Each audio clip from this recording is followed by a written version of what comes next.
Esta é a história do dia. Como 157 mil votos de portugueses acabaram no lixo.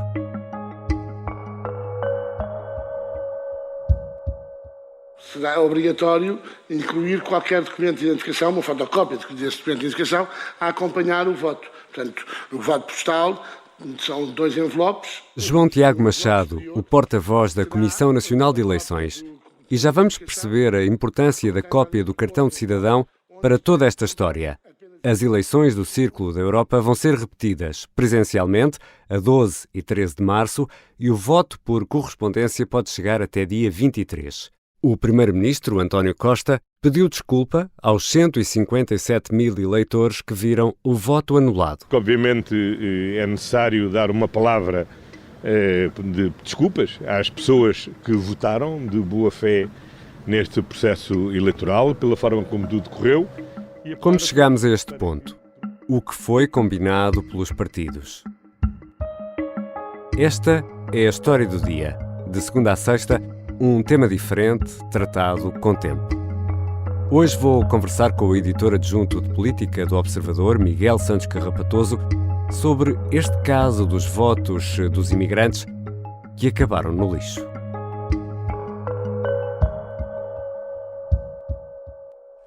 Miguel Santos Carrapatoso, bem-vindo. Olá, Ricardo. Vamos para esta conversa precisar de um caderno para fazer desenhos ou... Vamos, sim, senhor. Isto não é fácil acompanhar, a cronologia é extensa, são muitos acontecimentos e uma novela muito rocambolesca, portanto, aconselho a todos. Não sei se isso... Papel e caneta. Isso não augura nada de bom. Nada de bom. Vamos lá ver. Às 7 da manhã de dia 10 de fevereiro, estavas tu a dormir, Miguel Santos Carrapatoso, tenho a certeza. Quando liguei a Rádio Observador, parecia que estava tudo mais ou menos bem. Ainda assim, Carla, os resultados finais podem ser afixados apenas daqui a uma semana devido a eventuais recursos. É um cenário possível. O Partido Socialista pretende recorrer junto do Tribunal Constitucional. Em causa está o facto da mesa da Assembleia de Apuramento Geral ter anulado votos que não estavam acompanhados de uma cópia do documento de identificação do eleitor. É uma decisão tomada depois de protestos do PSD. Protestos que, na realidade, foram bem mais do que isso. Como é que chegámos aqui, Miguel?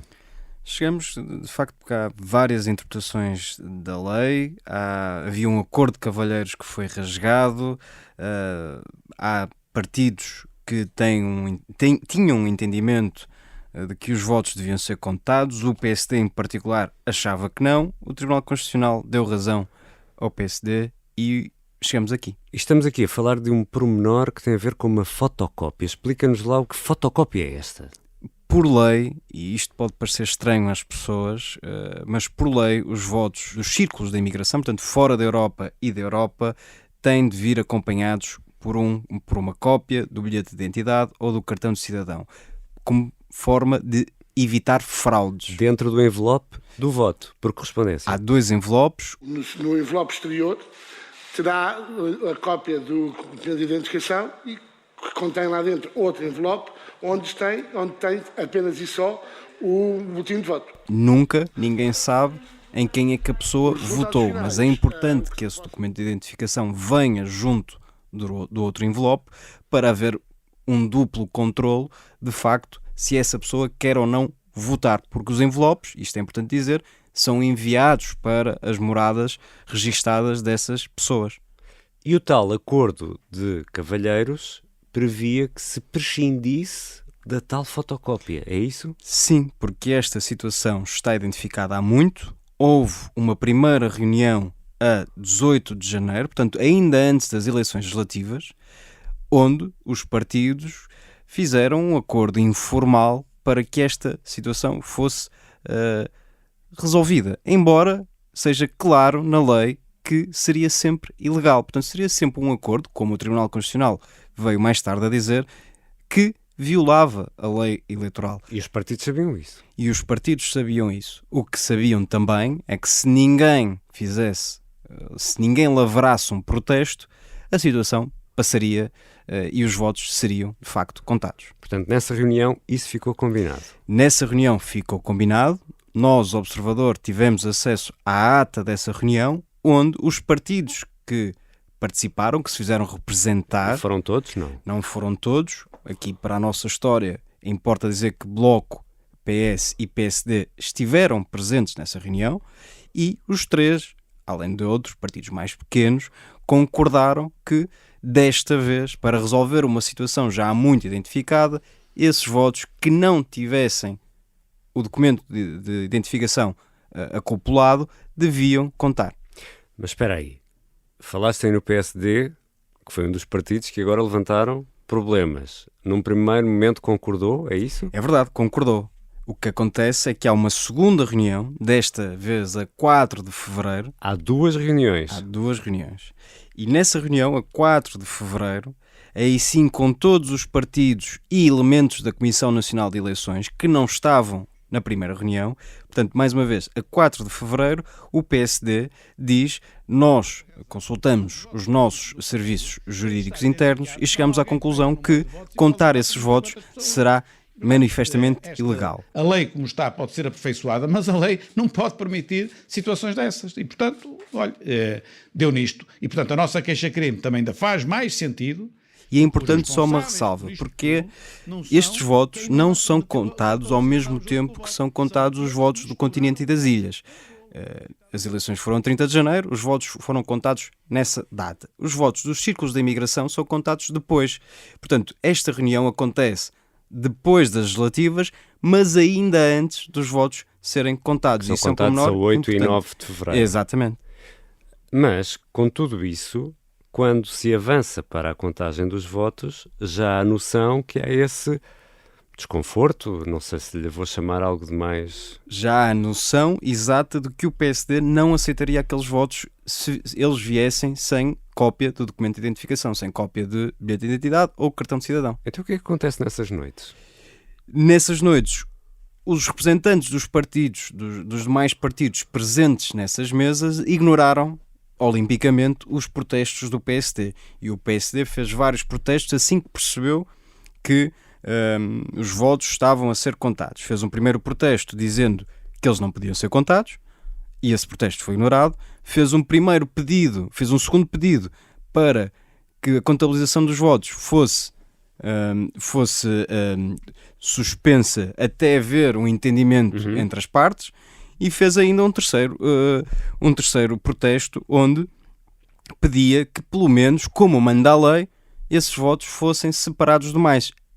Havendo dúvida, pelo menos que se separassem esses votos. Que se reservassem. Como manda a lei, aliás. E esses protestos foram para onde? Foi um protesto... Esses protestos são feitos junto das mesas e são os representantes das mesas que decidem dar seguimento ou não aos protestos, e as pretensões do PSD não foram atendidas. E acaba tudo no Tribunal Constitucional. Não, há ainda uma primeira parte, e essa é a parte... Então vamos a mais um desenho. É verdade, aqui é preciso mais um desenho, que é... Quem decide estas questões é a Assembleia de Apuramento Geral dos Votos. E essa Assembleia, que existe quer para o Círculo da Europa, quer para o Círculo fora da Europa, essas Assembleias, aliás, tiveram entendimentos diferentes. E é aí que também Como há assim? um outro problema. Exatamente. A questão, eu bem avisei que era preciso uma caneta e papel. No Círculo fora da Europa, o responsável por essa Assembleia de Apuramento Geral achou que, com ou sem documento de identificação, os votos deviam ser válidos. No Círculo da Europa, o responsável achou que não, que os votos... São dois entendimentos completamente diferentes. São dois entendimentos completamente diferentes. E é aqui que nasce, no Círculo da Europa, é aqui que nasce o grande problema, porque foram 157 mil votos deitados ao lixo. 80% dos votos foram considerados nulos porque estavam misturados com os outros votos que estavam aparentemente, ou que eram aparentemente válidos. E portanto é aqui que nasce o grande problema.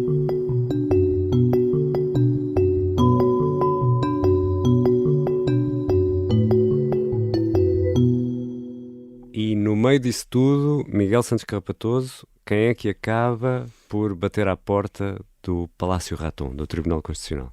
Aqui, antes de chegarmos até esse momento, há um outro momento importante, que é, perante a conclusão destas Assembleias de Apuramento Geral, os partidos poderiam, no caso o PSD, sobretudo no Círculo fora da Europa, que não deu razão às pretensões sociais-democratas, o PSD poderia ter recorrido logo para o Tribunal Constitucional. O que é que nos dizem as nossas fontes no PSD? Que não fizeram, porque entendiam que se isso viesse, ou se isso chegasse ao Tribunal Constitucional, ia acontecer o que aconteceu. E, portanto, quem recorre para o Tribunal Constitucional são partidos, no caso, por exemplo, do Volt, que achou que aqueles votos, ao contrário do que entendia o PSD, deveriam ser considerados válidos, os votos do Círculo da Europa, os tais 157 mil, 80% dos votos. E é dessa forma que o caso chega ao Tribunal Constitucional. E o Tribunal Constitucional decide algo tão simples como isto. O PSD tem razão e estes votos nunca poderiam ter sido contados. Ou seja, invalidou votos que deveriam ter sido contabilizados no apuramento. Sendo impossível o apuramento efetivo de todos e somente dos votos que devem ser considerados válidos, entendeu o Tribunal que resta proceder à repetição dos atos eleitorais em tais assembleias de voto. Miguel, há aqui ainda um desenho que precisa de ser feito. Ora, já sabemos que as eleições vão ser presenciais a 12 e 13 de março e voto por correspondência até dia 23. Ainda olhando para a votação do Círculo fora da Europa, há votos ilegais entre esses votos fora da Europa? Há votos ilegais. O assunto foi levado à Assembleia Geral de Apuramento. O responsável por essa Assembleia Geral de Apuramento decidiu em sentido contrário, decidiu que esses votos eram válidos e, como explicou João Manuel Rosa de Almeida da CNE, como a decisão não houve recurso dessa decisão e o recurso seria sempre para o Tribunal Constitucional, os votos estão contados e assim vão ficar. Uma regra de ouro dos processos eleitorais é que aquilo que é decidido em qualquer instância e não é reclamado nem recorrido na altura própria, fica consolidado para sempre. Portanto, há votos irregulares que foram contabilizados contra as orientações da CNE, mas como não houve recurso para o Tribunal Constitucional, esses votos vão contar. Quanto à repetição das eleições, não vão ter influência no desenho do Parlamento, ou vão? Não, em teoria poderiam ter, imaginando que agora todos os imigrantes que são convidados a votar decidiam votar no mesmo partido, escolher o CDS, por exemplo, porventura o CDS poderia conseguir eleger um deputado, coisa que não conseguiu nestas eleições. Mas, na prática, sabemos que os eleitores acabaram por escolher entre PS e PST, sobretudo entre PS e PST, e, portanto, vamos manter os deputados eleitos nestes círculos. Mas vamos ter influência e grande em vários pontos, por exemplo, tomadas de posse, decisões importantes. O Presidente da República prometia a 8 de fevereiro que ia ficar em silêncio até dia 23, data inicialmente pensada para a tomada de posse do novo governo. E não vão ouvir até ao dia 23, que é quando eu farei o discurso de posse do novo governo. Não me vou pronunciar sobre nada posterior às eleições. Há cerca de uma semana, Marcelo Rebelo de Sousa disse 3 vezes não, que o recurso do Tribunal Constitucional não iria atrasar a posse, mas olhando para tudo isto, eleições presenciais a 12 e 13 e por correspondência a 23, está tudo muito, muito atrasado. Está, no melhor dos cenários, os votos estarão contados a 25 de março. A Assembleia da República conseguirá, isto é tudo em teoria, conseguirá tomar posse ainda no final do mês de março. Teremos o Governo em funções em abril e o Orçamento lá para julho. Portanto, o calendário derrapou e muito. Tinha organizado a minha vida para um calendário que culminaria no próximo dia 23 com a posse do Governo. Neste momento esse calendário está adiado sine die e, portanto, também reorganizarei a minha vida nesse sentido. E Miguel Santos Carrapatoso, com esta repetição destas eleições na Europa e com o pedido de António Costa, tudo isto achas que é suficiente para levar estes portugueses que estão imigrados a votar? É pedir-lhes muito, na verdade são eleitores que fazem um esforço muito superior ao nosso, que estamos no continente e nas ilhas para votar. O nosso esforço passa por sair de casa e votar numa escola. E de resto votaram mais nestas eleições? Votaram mais, a abstenção desceu e agora estamos a pedir a estas pessoas que repitam, façam tudo de novo.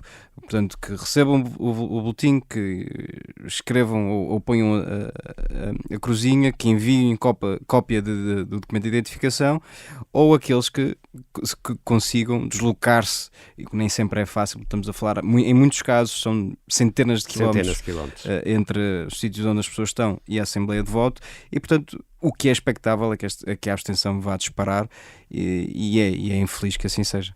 E Miguel, achas que tudo isto vai ser corrigido ou lá para abril ou maio já ninguém se lembra disto e fica assim até às próximas eleições? Eu acho que a situação foi tão vergonhosa e deixou tanta gente ficar mal, a começar no Presidente da República e a acabar em todos os partidos que tentaram um acordo que violava grosseiramente a lei, que não restam grandes hipóteses aos partidos com assento parlamentar a entenderem-se finalmente e mudarem a questão. Ou pelo menos chegarem a um consenso se a lei deve ser assim ou não. O que não pode voltar a acontecer é que tentem, à porta fechada e com um acordo de cavalheiros, passar uma medida que é manifestamente ilegal. Portanto, esperemos que nas próximas eleições essa situação esteja corrigida. Obrigado, Miguel Santos Carrapatoso. Obrigado. Deixo ainda 3 propostas. Vale a pena ler a história do alegado ciberataque ao Parlamento, contada pelo jornalista Pedro Rainho. Haveria passwords à solta na Dark Web e o site da Assembleia da República foi desligado. E esta quinta-feira, o Conselho de Ministros deverá anunciar medidas para aliviar restrições depois da reunião na sede do Infarmed ontem em Lisboa. Estas reuniões no Infarmed não vão acabar, mas o período de intervalo entre elas, esse vai aumentar. Mariana Lima Cunha, Miguel Santos Carrapatoso e Rita Tavares explicam que as reuniões com peritos vão espaçar, mas António Costa quer vigilância, até a fazer a barba. Esta foi a história do dia. A música do genérico e a sonoplastia são do João Ribeiro. Eu sou o Ricardo Conceição. Até amanhã.